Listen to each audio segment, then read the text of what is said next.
Welcome back to my channel. Today we're going to make a mini puppet theater out of cardboard boxes that you likely have lying around your house.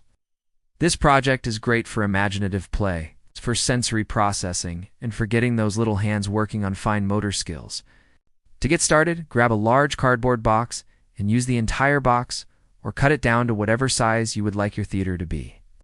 My daughter wanted her theater to be square, so we cut down the edges until we were happy with the size. Now, this is an optional step, but if you have a really big box, you might want to cut down some supports to keep it rigid. We used a scalpel and a ruler to mark where we wanted the cuts to be made, and then my husband came in with the box cutter to do all of the cutting for us. Next up, take your smaller boxes and do the same thing. Cut them down to whatever size you think will work best for your theater. We cut one box down so that it would fit perfectly inside of the larger box. That's going to be our stage. Then we cut the other boxes down to a size that would fit nicely on the front and sides of the theater.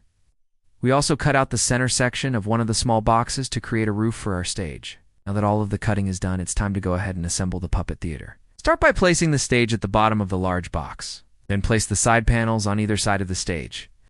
If you'd like to add more support to the structure, you could always add some type of dowel rod, or you could use popsicle sticks. Hot glue them to the inside of the box to help it stay rigid. We did that with our first puppet theater, and that one is still standing strong 3 years later. Next, add the back panel to the theater.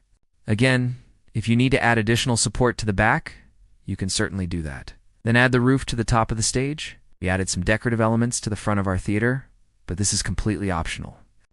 You can let your kids go wild with their imagination and really make the theater their own by letting them draw on it. Color it, add glitter, anything to make it fun and exciting for them. Our final step is to make the curtain. This part is super easy. Take a piece of fabric or a paper towel roll and attach it to the front of the theater. We attached ours with some Velcro strips. But if you're using a paper towel roll, all you need to do is tape it to the front of the theater, and then cut down the sides to make sure that it hangs all the way down to the stage. And just like that, you are ready to put on a show. I love that about this activity is that it's completely open-ended. Your kids can use their imaginations and really become whoever they want to be.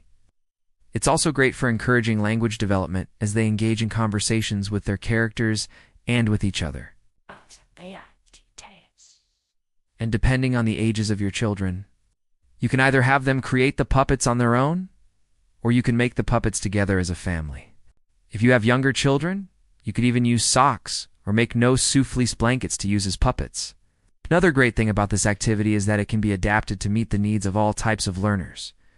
For example, if you have a child who is very kinesthetic, then they may enjoy moving the puppets along a felt board or a piece of sandpaper. If you have a child who is a visual learner, then you may want to provide them with some puppets that have exaggerated features.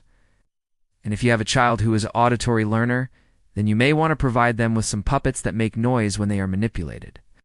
So grab some boxes, let your imagination run wild, and have fun with your family and friends. If you enjoyed this video, please give it a thumbs up. Don't forget to subscribe to our channel for more fun activities.